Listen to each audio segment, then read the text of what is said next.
والعاقبة للمتقين والصلاة والسلام على سيد الأنبياء والمرسلين وعلى آله وأصحابه الطاهرين أما بعد أعوذ بالله من الشيطان الرجيم بسم الله الرحمن الرحيم وما محمد إلا رسول قد خلت من قبله الرسل صدق الله العظيم وبلغنا رسوله النبي الأمين المتين الكريم ونحن على ذلك لمن الشاهدين والشاكرين والحمد لله رب العالمین۔ آئیے اس سے قبل کہ ہماری گفتگو کچھ آگے بڑھے، ہم اور آپ مل کر عقیدت کے ساتھ، محبت کے ساتھ سرور کونین احمد مجتبی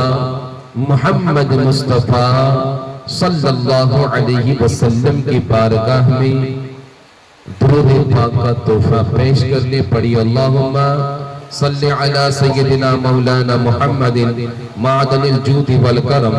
منبع العلم والحلم والحکم وعلى آلہ وصحبہ وبارک وسلم صلاة و سلاما علیک یا رسول اللہ، صلاة و سلاما علیک یا حبیب اللہ صلی اللہ تعالی علیہ وسلم۔ عزیزان محترم، جب کوئی شخص کسی مقصد کے لیے، کسی مشن کے لیے اپنے مرکز اصلی کو چھوڑ کر دوسرے مقام پر آتا ہے تو جب اس کا مقصد پورا ہو جاتا ہے، اس کا مشن مکمل ہو جاتا ہے تو وہ اپنے مرکز اصلی کی طرف لوٹ جاتا ہے۔ ہمارے اور آپ کے آقا سرور کونین محمد الرسول اللہ صلی اللہ علیہ وسلم اس دنیا میں جب تشریف لائے تو ان کے آنے کا مقصد یہی تھا کہ اسلام کے احکام خدا کے بندوں تک پہنچائیں، خدا کے بندوں کو توحید پرست، ایک خدا کی عبادت کرنے والے بنا کر ان کے نفوس کا مکمل تزکیہ فرمائے۔ اور جب آپ کا یہ مقصد پورا ہو گیا تو اللہ تبارک و تعالی نے الَيَوْمَ أَكْمَلْتُ لَكُمْ دِينَكُمْ وَأَتْمَمْتُ عَلَيْكُمْ نِعْمَتِي اس آیت کو نازل فرما کر آپ کے دین کے کامل ہونے کی خوشخبری آپ کو سنائی اور اپنی نعمت آپ پر پوری فرما دی۔ لہٰذا اب سرور کونین صلی اللہ علیہ وسلم کا وقت قریب آیا کہ آپ اپنے مرکز اصلی یعنی مقام قدس کی طرف لوٹ جائیں، اور جس کا علم میرے آقا کو پہلے ہی سے ہو چکا تھا۔ یہی وجہ ہے کہ حجۃ الوداع کے موقع پر آقا نے ارشاد فرمایا کہ اے لوگوں، ہو سکتا ہے کہ اس کے بعد میں تمہارے ساتھ پھر دوبارہ حج نہ کر سکوں۔ چنانچہ مشکوٰۃ شریف کی حدیث ہے، حضرت عبداللہ ابن عباس رضی اللہ تعالی عنہ روایت بیان کرتے ہیں کہ جب اذا جاء نصر اللہ سورہ نصر نازل ہوئی، آقا کریم نے اپنے لخت جگر بنت رسول فاطمہ الزہرا کو اپنے قریب بلایا اور پھر ان کے کان میں، ان کے قریب میں کچھ ارشاد فرمایا۔ حضرت فاطمہ سن کر رونے لگی، میرے آقا نے پھر دوبارہ کچھ ارشاد فرمایا، حضرت فاطمہ ہنسنے لگی۔ ازواج مطہرات دیکھ رہی تھی، چنانچہ بعض ازواج نے دریافت کیا، اے فاطمہ کیا بات ہے؟ آقا نے کچھ تم سے کہا تو تم پہلے رونے لگی، پھر آقا نے کچھ ارشاد فرمایا تم ہنسنے لگی، بات کیا ہے؟ معاملہ سمجھ میں نہیں آیا۔ فاطمہ کہتی ہے کہ آقا کریم نے جب مجھ سے یہ کہا کہ اے فاطمہ مجھے سفر آخرت کی خبر دے دی گئی ہے تو میں رونے لگی۔ پھر میرے آقا نے فرمایا فاطمہ رونا نہیں، کیونکہ میرے خاندان میں سے، میرے اہل بیت میں سے سب سے پہلے میرے جانے کے بعد جو مجھ سے ملاقات کرنے والا ہے وہ تم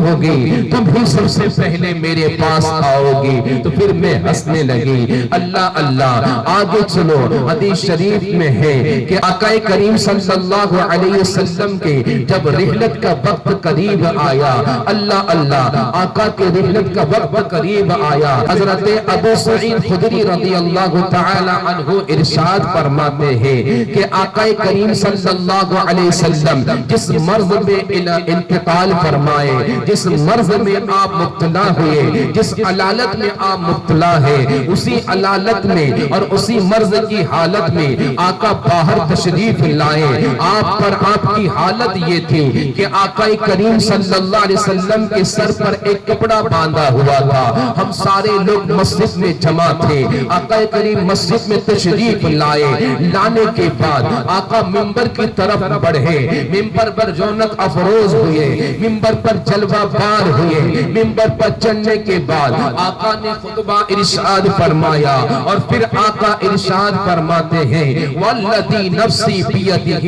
انی لانظر الی الحوض من مقام ھذا۔ آقا فرماتے ہیں کہ قسم ہے اس رب ذوالجلال کے جس کے قبضے میں میری جان ہے، میں یہیں پر کھڑے رہ کر اسی مقام سے حوض کوثر کو دیکھ رہا ہوں۔ اسی کے دل میں، کسی کے ذہن میں ممکن ہے یہ سوال پیدا ہو سکتا ہے کہ آقا بھی مسجد میں موجود، صحابہ کرام بھی مسجد میں موجود ہے، لیکن صحابہ کو نظر نہ آئے اور آقا کو نظر آئے، تو ممکن ہے کسی کے ذہن میں یہ سوال پیدا ہو سکتا ہے، کسی کو یہ شبہ ہو سکتا ہے۔ آؤ میں آپ کو قرآن سے اس کا جواب دیتے ہوئے چلوں۔ لہذا قرآن گواہی دے رہا ہے کہ حضرت موسیٰ کلیم اللہ ہے، کوہ طور پر جلوہ بار ہے، کوہ طور پر رب سے ہم کلام ہے، رب سے باتیں کر رہے ہیں، رب سے کلام فرما رہے ہیں۔ اب اصرار کرتے ہیں مولا میں تجھے دیکھنا چاہتا ہوں، مولا میں تجھے دیکھنا چاہتا ہوں۔ اللہ فرماتا لن ترانی،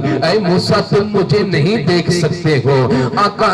اے موسیٰ تم مجھے نہیں دیکھ سکتے ہو۔ موسیٰ پھر عرض کرتے مولا میں تجھے دیکھنا چاہتا ہوں۔ موسیٰ اڑے ہوئے ہیں اپنے ضد پر، پھر اللہ فرماتا ہے اے کلیم تم مجھے دیکھ تو نہیں سکتے ہو، لیکن وہ قریب میں ایک پہاڑ ہے، اس کی طرف نظر کرو، میں اپنے تجلی کو اس پہاڑ پر نازل کرتا ہوں۔ چنانچہ قرآن گواہی دے رہا ہے کہ اللہ نے اپنی تجلیوں کی ایک جھلک اس پہاڑ پر نازل فرمائی، تو وہ پہاڑ برداشت نہ کر پایا، جل کر خاک ہو گیا۔ موسیٰ علیہ السلام نے رب کی تجلی کی جھلک کو دیکھے تو بے ہوش ہو کر زمین پر تشریف لے آئے۔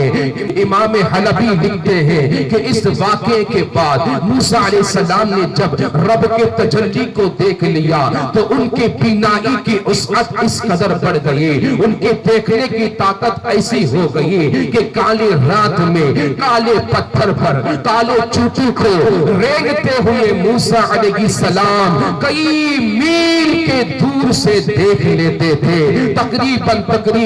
50 کلومیٹر دور سے موسیٰ علیہ السلام کالی رات میں کالے پتھر پر کالی چوٹی کو رینگتے ہوئے دیکھ لیتے تھے، اور سماعت کی یہ عالم تھی کہ چوٹی کے قدموں کی آہٹ کو سن لیتے تھے۔ اے میرے عزیزو ذرا سوچو تو صحیح، جو موسیٰ علیہ السلام ہے رب کے تجلی کو دیکھے، جھلک کو دیکھ لے تو دیکھنے کا عالم یہ ہے، قوت کتنی بڑھ گئی، طاقت کتنی بڑھ گئی کہ کئی میل دور سے کالے چوٹی کو دیکھ لیتے ہیں۔ تو سوچو تو ذرا جس نبی نے اپنے ماتھے کی نگاہ سے رب کا دیدار کیا ہوگا، اس نبی کے دیکھنے کا عالم کیا ہوگا۔ اللہ اللہ، اسی لیے تو کہا جاتا ہے سب سے اولا و اعلیٰ ہمارا نبی، سب سے بالا و بالا ہمارا نبی، سارے اونچوں میں اونچا سمجھیے جس کو،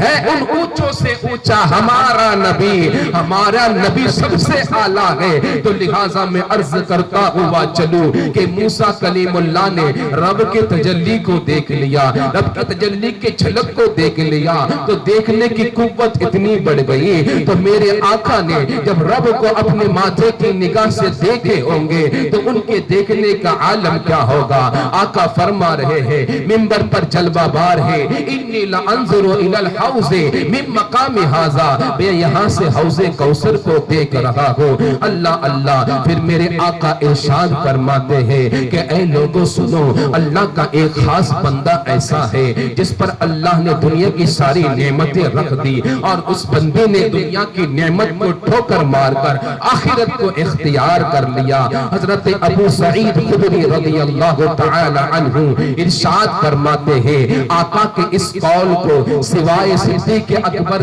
کسی نے نہیں سمجھا، اور جب صدیق اکبر سمجھ گئے تو آپ کے آنکھوں سے آنسو جاری ہو گئے. آپ عرض کرنے لگے یا رسول اللہ، ہم اپنے ماں باپ کے ساتھ آپ پر قربان ہو جائے. اس قول کو سن کر دیگر صحابہ کرام جو موجود تھے وہ تعجب کرنے لگے کہ اسے کیا ہو گیا ہے، یہ کیا کہہ رہا ہے. آقا کچھ فرما رہے اور یہ کس الفاظ استعمال کر رہا ہے، اسے ہو کیا گیا ہے، تھوڑا کس طرح کا کلام کر رہا ہے کہ آقا تو ایک خاص بندے کا ذکر کر رہے ہیں کہ وہ بندہ ایسا ہے جس پر اللہ نے ساری نعمتوں کو دنیا کی رکھی اور اس بندے نے دنیا کو ٹھوکر مار دی، آخرت کو اختیار کر لیا. سارے صحابہ موجود تھے لیکن اس قول کے مفہوم کو سمجھ نہ پائے. لیکن قربان جاؤ رازدار نبوت کی فہم پر، ان کی سمجھ پر کہ آپ سمجھ گئے. صدیق اکبر رو پڑے اس لیے کہ آپ جان چکے تھے وہ بندہ خاص کوئی اور نہیں ہے، وہ نبی کی ذات ہے. نبی کی رحلت کا وقت قریب ہو چکا ہے، نبی اس دنیا سے پردہ فرمانے والے ہیں. اللہ اللہ. القرض وقت کی قلت ہے، میں اہم باتوں کو آپ کے سامنے رکھتے ہوئے چلوں. اللہ اللہ. نبی کریم صلی اللہ علیہ وسلم جب جس مرض میں مبتلا ہوئے، جس مرض کی بنا پر آپ کی رحلت ہوئی، تو اس کی ابتدا کے بارے میں علماء کرام میں اختلاف ہے. بعض نے کچھ اور قول کیا، بعض نے کچھ اور قول کیا. لیکن شیخ محدث دہلوی عبدالحق محدث دہلوی علیہ رحمت و رضوان تحریر فرماتے ہیں کہ مرض نبی صلی اللہ علیہ وسلم کو جو مرض لاحق ہوئی، جو مرض کی شروعات ہوئی، تو تقریباً سفر کی 1 دن یا 2 دن باقی تھا تب آپ کی شروعات ہوئی بیمار کی. اور جہاں تک ہو سکا جب تک مرض کی شدت نہیں پڑی تھی، بیماری کی شدت پڑی نہیں تھی، آقا کریم صلی اللہ علیہ وسلم باری باری اپنے ازواج مطہرات کے گھروں میں تشریف لاتے رہے اور سب کے ساتھ انصاف کرتے رہے. لیکن جب شدت غالب آئی، شدت بڑھ گئی، اس کے بعد آقا کریم نے اپنے ازواج مطہرات سے اجازت لے کر اما عائشہ کے حجرے میں قیام فرمایا. جب تک آپ کے پاس طاقت تھی آپ برابر جو ہے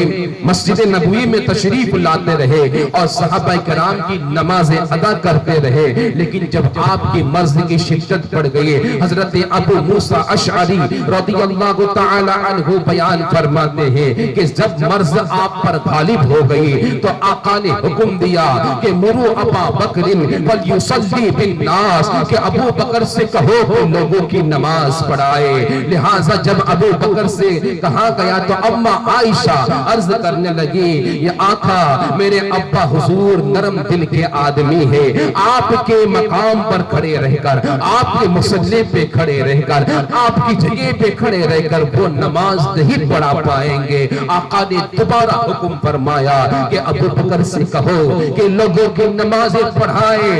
اما عائشہ نے پھر سے عذر وہی ظاہر فرمائے. تیسری بار میرے آقا نے تاکید کے ساتھ ارشاد فرمایا کہ کہو ابو بکر سے کہ وہ لوگوں کی نماز پڑھائے. لہذا حکم کی تعمیل ہوئی. حضرت ابو بکر صدیق رضی اللہ تعالی عنہ نے آقا کی ظاہری حیات میں لوگوں کی 17 نمازیں ادا کی. علماء کرام مفسرین کرام ارشاد فرماتے ہیں یہ حدیث اس بات پر دلالت دلالت کرتی ہے، یہ حدیث اس بات پر دلالت کرتی ہے، اس سے یہ بات ثابت ہوتی ہے کہ اللہ کے رسول کے بعد تمام صحابہ کرام میں سب سے افضل و اعلیٰ کوئی ذات ہے تو ابو بکر صدیق کی ذات ہے، اور وہی خلافت اور امامت کے سب سے زیادہ حقدار ہے، کیونکہ نبی نے اپنی ظاہری حیات میں انہیں آگے کیا ہے، کے منصب پر فائز فرمایا۔ اللہ اللہ القرض جب نبی کے رحلت کا وقت قریب آیا،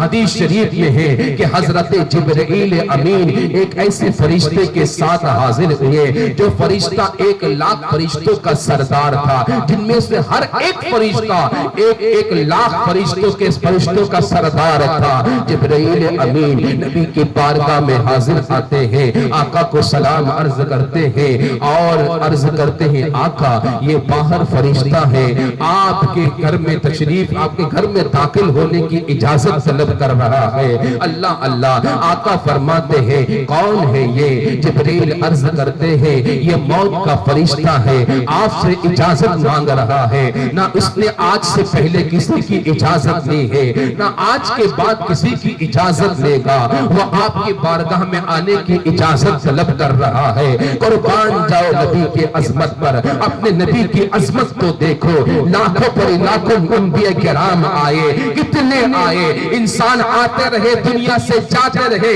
لیکن دکھا دو کوئی ایسا ہو کہ ملک الموت نے، موت کا فرشتہ اسے آ کر پوچھتا ہو کہ روح قبض کروں یا نہ کروں، لیکن قربان جاؤ ہمارے نبی کی عظمت پر، قربان جاؤ نبی کی بارگاہ کے ادب پر کہ اللہ فرشتوں کو بھیج کر، ملک الموت کو بھی بھیج کر نبی کی بارگاہ کا ادب سکھا رہا ہے کہ بنا اجازت کے نبی کے حجرے میں داخل بھی مت ہونا۔ اللہ اللہ اجازت طلب ہو رہی ہے جبرائیل امین سے، آقا ارشاد فرماتے اندر بلا لو، لہذا ملک الموت، موت کا فرشتہ آقا کی بارگاہ میں حاضر آتے ہیں، سلام عرض کرتے ہیں، پھر یوں عرض کرتے ہیں آقا رب نے مجھے حکم دیا ہے کہ اگر آپ کی اجازت ہو تو میں آپ کے روح کو قبض کروں، ورنہ میں آپ کو ایسے ہی چھوڑ کر پلٹ جاؤں۔ نبی ارشاد فرماتے ہیں کہ اے ملک الموت کیا تم میرے چاہنے کے مطابق عمل کرو گے؟ ملک الموت عرض کرتے ہیں آقا مجھے رب نے حکم ہی ایسا دیا ہے کہ میرا محبوب اگر راضی ہے تو روح قبض کر لینا، اگر راضی نہیں ہے تو یوں ہی چھوڑ دینا۔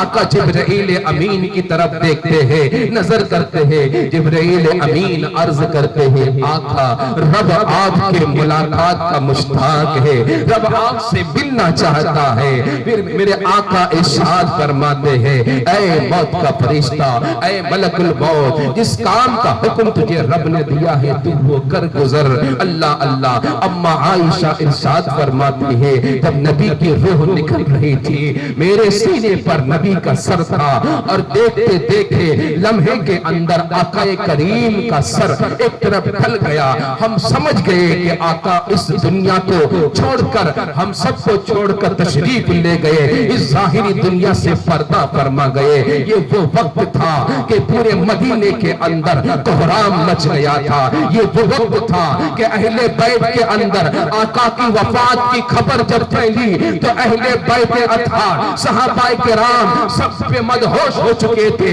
ہر کسی کا ذہن جگہ پہ نہیں تھا، ہر ایک اپنا حس حواس کھو بیٹھے تھے۔ مدینے کے گلی گلی میں چیخ و پکار بلند ہو چکی تھی، اللہ اللہ ایسا ماحول قائم ہو گیا تھا کہ عثمان غنی ہے اپنے ہوش و حواس کھو بیٹھے ہیں، مسجد میں ادھر سے ادھر چل رہے ہیں، کسی سے کوئی بات نہیں کر رہے ہیں، مولا علی ہے اپنے ہوش و حواس کھو بیٹھے ہیں، اللہ اللہ ایک کونے میں بیٹھے ہوئے ہیں، کسی سے کوئی کلام نہیں کر رہے ہیں۔ عمر فاروق کا عالم یہ تھا، ننگی تلوار لے کر مدینے کے گلیوں میں گھوم رہے ہیں اور ارشاد فرما رہے ہیں خبردار اگر کسی نے مجھ سے یہ کہا کہ میرا نبی اس دنیا سے رخصت ہو گیا ہے، ہم کو چھوڑ کر چلا گیا ہے، وہ فوت ہو چکے ہیں، وصال فرما چکے ہیں، خبردار اگر مجھ سے کسی نے یہ کہا تو میں اسی تلوار سے اس کی گردن اڑا دوں گا۔ القرض ہر ایک انسان اپنی ہوش و حواس کھو بیٹھا تھا،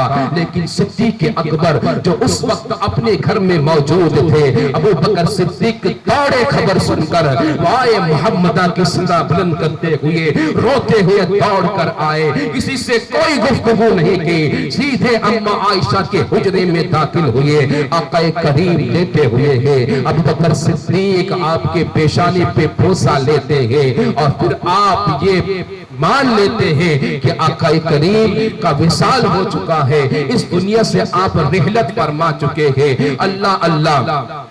لہٰذا آپ مسجد حجرے سے باہر آتے ہیں، آ کر عمر فاروق سے بات کرنی چاہیے، عمر فاروق بات کرنے کو تیار نہیں ہے، عثمان غنی کو ہلایا، آپ کس سے مس نہیں ہو رہے ہیں، مولا علی کو ہلا کر ہوش میں لانے کی کوشش کیے، کوئی ہوش میں نہیں ہے، ہر ایک اپنی ہوش و حواس کھو بیٹھا ہے، آپ ممبر پر رونق افروز ہوتے ہیں، صدیق اکبر ممبر پر چڑھتے ہیں، چڑھ کر خطبہ ارشاد فرماتے ہیں اور پھر اس آیت کو تلاوت کرتے ہیں، وَمَا مُحَمَّدٌ إِلَّا رَسُولٌ قَدْ خَلَتْ مِن قَبْلِهِ الرُّسُلُ۔ اے لوگوں سنو، محمد عربی صلی اللہ علیہ وسلم اللہ کے رسول ہے، لہٰذا ان سے پہلے بھی رسول آئے اور آ کر اس دار پانی کو خیر بات کہہ کر اس دنیا سے رخصت ہو گئے، محمد بھی آئے، وہ بھی تمہارے درمیان سے رخصت ہو چکے ہیں، یاد رکھو تم میں سے اگر محمد کی کوئی عبادت کرتا ہے تو سن لو محمد صلی اللہ علیہ وسلم کا وصال ہو چکا ہے، لیکن اگر تم خدا کی عبادت کرتے ہو تو سنو وہ خدا کبھی ختم نہیں ہونے والا ہے، اسے کبھی موت نہیں آنے والی ہے، وہ فوت نہیں ہونے والا ہے، وہ زندہ ہے، تو اس کی عبادت کے لئے آگے بڑھو، اسلام کو قائم رکھنے کے لئے آگے بڑھو۔ صحابہ کرام عرض کر ارشاد فرماتے ہیں کہ صدیق اکبر نے جب اس آیت کو پڑھی تو ہمیں ہوش آ گیا، ہمیں ایسا لگ رہا تھا کہ ہمیں کچھ یاد ہی نہیں تھا، سارے ہوش میں آ گئے۔ اللہ اللہ، الغرض نبی کریم صلی اللہ علیہ وسلم اس دنیا سے رخصت ہو گئے، انا للہ و انا الیہ راجعون۔ لہٰذا آقا کریم جب رخصت ہوئے، رخصت ہونے کے بعد آپ کو غسل دیا گیا، کس طرح دیا گیا میں اتنی طویل گفتگو میں نہیں جاؤں گا، اس لیے کہ سفر طویل ہے، وقت قلیل ہے، لہٰذا غسل ہونے کے بعد، کفنانے کے بعد اب قبر مبارک کھودنے کی باری آئی، صحابہ کرام میں اختلاف پیدا ہوا، بعض نے یہ رائے پیش کی کہ آقا کو اماں عائشہ کے حجرے میں ہی دفن کیا جائے، بعض نے یہ رائے پیش کی نہیں، مدینہ منورہ کے جو عام قبرستان ہے جنت البقیع کے اندر آپ کی قبر کھودی جائے، بعض صحابہ کرام نے یہ رائے پیش کی نہیں، بیت المقدس کے اندر وہاں پر آپ کی قبر کھودی جائے کیونکہ وہاں پر بہت سارے انبیاء کرام موجود ہیں، بعض نے یہ رائے دی کہ نہیں، کسی اور جگہ کی رائے دی، لیکن صدیق اکبر بول پڑے، ابو بکر صدیق بول پڑے کہ میں نے آقا سے سنا تھا کہ ہر نبی وہیں پر دفن ہوتے ہیں جہاں پر وہ وصال فرماتے ہیں۔ بعض محدثین نے لکھا، بعض علماء کرام نے لکھا کہ مولا علی نے ارشاد فرمایا کہ پورے زمین میں زمین کا وہ ٹکڑا، زمین کا وہ خطہ، زمین کا وہ حصہ جہاں پر نبی وفات پائے، جہاں پر نبی وصال فرمائے، اس سے بڑھ کر کوئی مبارک جگہ ہی نہیں ہے، اس سے بڑھ کر کوئی مقدس جگہ نہیں ہے۔ القرض، لہذا سارے صحابہ کرام کے مشورے کے بعد اماں عائشہ کے حجرے میں ہی آپ کی قبر کھودی گئی، جنازے کی نماز کی باری آئی، اس میں بعض علماء کرام کا اختلاف ہے، بعض نے کچھ اور لکھا ہے، بعض نے کچھ اور لکھا ہے، لیکن ایک قول جس پر حدیث تائید کرتی ہے وہ یہ کہ آقا کریم صلی اللہ علیہ وسلم نے ارشاد فرمایا کہ اے صحابیوں سنو، جب میں اس دنیا سے رخصت ہو جاؤں گا، جب اس دنیا کو چھوڑ کر میں چلا جاؤں گا تو اس وقت تم مجھے غسل دینے کے بعد، کفنانے کے بعد اپنے حجرے میں چھوڑ دینا، کیونکہ تمہارے جانے کے بعد سب سے پہلے جبرائیل آئیں گے اور مجھ پر سلام عرض کریں گے اور پھر وہ رخصت ہوں گے، پھر میکائیل، پھر اسرافیل، پھر ملک الموت اپنے لشکر کے ساتھ آئیں گے، مجھ پر سلام پڑھیں گے اور وہ گزر جائیں گے، اس کے بعد تم باری باری آنا، مجھ پر سلام پڑھنا، نماز پڑھ کے رخصت ہو جانا۔ لہٰذا اسی قول پر عمل کیا گیا۔ بعض نے لکھا ہے کہ اسی قول پر عمل کرتے ہوئے لوگ گروہ در گروہ آتے، جنازے میں شرکت کرتے، نماز پڑھتے، رخصت ہو جاتے۔ اللہ اللہ، جنازہ مکمل ہوا، نماز ادا کر لی گئی، اب قبر میں آقا کو اتارا گیا۔ جب قبر میں اتارنے کے لیے جو صحابہ کرام قبر میں داخل ہوئے تھے، ان میں سے آخر میں جو صحابی باہر آئے جن کا نام حضرت قسم بن عباس رضی اللہ تعالی عنہ ہے، آپ ارشاد فرماتے ہیں کہ میں سب سے آخر میں نبی کی قبر سے باہر نکلا، میں نے آخری بار نبی کے روح زیبا کو دیکھا۔ میں نے جب نبی کے روح زیبا کو دیکھا تو میری آنکھوں نے کیا دیکھا؟ میرے آقا کے لب ہل رہے ہیں، میرے آقا کے ہونٹ ہل رہے ہیں، میرے آقا کے لب مقدس میں حرکت پیدا ہو رہی ہے۔ میں نے اپنے کان کو نبی کے ہونٹوں کے قریب کیا تو میں نے کیا سنا؟ آقا فرما رہے ربی امتی امتی، قربان جاؤ اپنے نبی کے محبت پر کہ وہ ہمیں قبر کے اندر بھی یاد فرما رہے ہیں، قربان جاؤ اپنے نبی کی محبت پر کہ نبی جب پیدا ہو رہے ہیں ربی امتی کی صدا بلند کر رہے ہیں، اور جب زندگی ظاہری حیات میں ہے اما عائشہ ارشاد فرماتے ہیں کہ نبی کریم صلی اللہ علیہ وسلم اپنے امت کے غم میں کبھی بھی ایک رات بستر پر پوری رات آرام نہیں کیے، اٹھ کر رب کی بارگاہ میں سجدہ کرتے تھے اور امت کے بخشش بھی دعائیں کرتے تھے، اور ہر وقت منتظر رہتے تھے کہ میرے امت کو بخش دیا جائے، میری امت کی مغفرت ہو جائے، میری امت کو محشر کے دن میرے حوالے کر دیا جائے۔ اور سنو، تمہارا نبی کہاں کہاں تمہیں یاد کر رہا ہے۔ جب معراج میں نبی عرش اعظم پر گئے، رب سے ملاقات کی، رب کا دیدار کیا، وہاں بھی تمہیں یاد کر رہے ہیں۔ یہی وجہ ہے کہ رب نے 5 وقت کی نماز کا تحفہ عطا فرمایا، اور کہاں کہاں تمہارا نبی تمہیں یاد کر رہا ہے۔ اے میرے نوجوانوں سنو، آقا کریم صلی اللہ علیہ وسلم محشر کے دن جب نام اعمال پر، میزان پر نام اعمال تولے جائیں گے، میرے آقا وہاں بھی صدا پکاریں گے ربی حبلی امتی۔ جب پل صراط پہ سے ہم گزریں گے اور وہاں پر بھی میرے آقا ایک طرف صدا بلند کریں گے ربی حبلی امتی۔ قربان جاؤ اپنے نبی کی محبت پر، تمہارا نبی تمہیں کہاں کہاں یاد کر رہا ہے۔ ذرا دل کی گہرائی سے بولنا، جب سوچ کے کہنا، اپنے دل کے اندر جھانک کر کہنا کہ تم نبی کو کتنا یاد کرتے ہو، تم نبی کے لیے کیا کرتے ہو، کیا تم نبی کی فرمان پر عمل کرتے ہو، کیا تم نبی کو خوش رکھنے کی کوشش کرتے ہو، کیا تم وہ کام کرتے ہو جس سے تمہارا نبی راضی رہے، کیا وہ کام تم زندگی میں کر رہے ہو جس سے تمہارا نبی خوش ہو۔ اللہ اللہ، ہمیں ضرورت ہے اپنے نبی کی محبت کو سمجھے۔ اللہ اللہ، بہرحال آپ کو دفنا دیا گیا، جب وصال ہو گیا،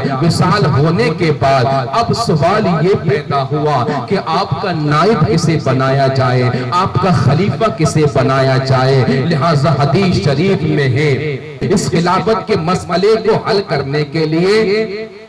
صحابہ کرام حضرت سعد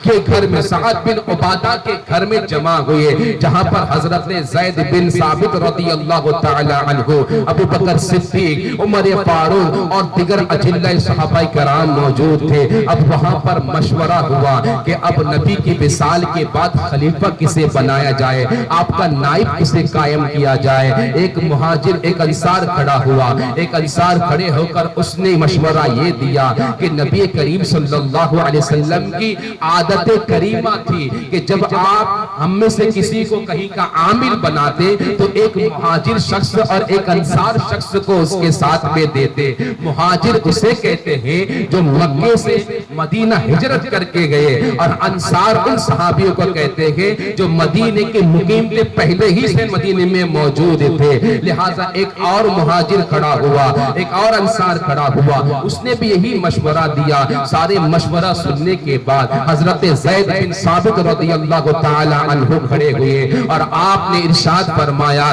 کہ اے لوگوں کیا تم نہیں جانتے ہو کہ نبی ہمارے وہ بھی مہاجر تھے، تو لہٰذا ان کا جو نائب ہوگا وہ بھی مہاجر ہوگا۔ اور قریب میں ابو بکر صدیق کھڑے تھے، آپ نے ان کا ہاتھ پکڑا اور ہاتھ اٹھا کر ارشاد فرمایا کہ آج سے نبی کا نائب اور ہمارا خلیفہ ابو بکر صدیق ہے۔ اللہ اللہ یہ کہہ کر سب سے پہلے زید بن ثابت نے آپ ہاتھوں پر بیعت کر کے آپ کو خلیفہ تسلیم کیے، اس کے بعد دیگر تمام انصار و مہاجر ایک کے بعد دیگر آپ کے ہاتھ پر بیعت کر کے آپ کو خلیفہ تسلیم کیے۔ خلیفہ تسلیم ہونے کے بعد عمر حضرت ابو بکر صدیق رضی اللہ تعالی عنہ منبر پر کھڑے ہوئے، کھڑے ہو کر نظر دوڑائے تو دیکھے کہ حضرت زبیر رضی اللہ تعالی عنہ موجود نہیں ہے۔ بلایا گیا، آپ ارشاد فرماتے ہیں اے زبیر تم آقا کے پھوپھیزاد بھائی ہو، لہٰذا میں یہ امید کرتا ہوں تم مسلمانوں میں اختلاف پیدا ہونے نہیں دو گے، اسلام کو نقصان پہنچنے نہیں دو گے۔ حضرت زبیر عرض کرتے ہیں یا خلیفۃ رسول اللہ صلی اللہ علیہ وسلم، اے اللہ کے رسول کے خلیفہ آپ فکر نہ کریں، ایسا ہرگز نہیں ہوگا۔ آپ نے بھی آگے بڑھ کر آپ کے ہاتھ پر بیعت کر لی، پھر نظر دوڑائی، دیکھتے ہیں کہ حضرت مولا علی موجود نہیں ہے۔ آپ نے بلاوا بھیجا، مولا علی تشریف لائے، آپ نے ارشاد فرمایا اے علی تم آقا کے چچے زاد بھائی ہو، چچا کے لڑکے ہو اور نبی کے داماد بھی ہو، میں تم سے یہ امید رکھتا ہوں کہ تم مسلمانوں کے اندر اختلاف پیدا ہونے نہیں دو گے اور اسلام کو نقصان پہنچنے نہیں دو گے۔ لہٰذا حضرت علی نے بھی یہی جواب دیا جو حضرت زبیر رضی اللہ تعالی عنہ نے جواب دیا، اور آگے بڑھ کر آپ نے بیعت کی اور یہ ارشاد فرمایا کہ جس کو میرے آقا نے آگے کیا، جس کو میرے آقا نے آگے بڑھایا، کون ہے جو اسے پیچھے لائے؟ یعنی اس سے وہ اشارہ ہے اس قول کی طرف اور اس حدیث کی طرف جو حدیث میں نے کچھ لمحے پہلے آپ کو سنائی کہ آقا نے اپنی ظاہری حیات میں امامت کے منصب پر حضرت ابو بکر صدیق کو فائز فرمایا۔ لہٰذا مولا علی ارشاد فرماتے ہیں جس کو آقا بڑھائے اسے کون پیچھے کھینچ سکتا ہے؟ اللہ اللہ۔ اسی طریقے سے سارے صحابہ کرام کے موجودگی میں بالاتفاق حضرت ابو بکر صدیق رضی اللہ تعالی عنہ کو خلیفہ اول تسلیم کیا گیا اور خلافت کے منصب پر آپ کو بٹھایا گیا۔ حضرت ابو بکر صدیق یہ نبی کے سسر ہے، ہمارے نبی ابو بکر صدیق کے داماد ہے، ان کی خصوصیت بے شمار ہے، لیکن چار باتیں ایسے تھیں ابو بکر صدیق کے اندر جو کسی اور کے اندر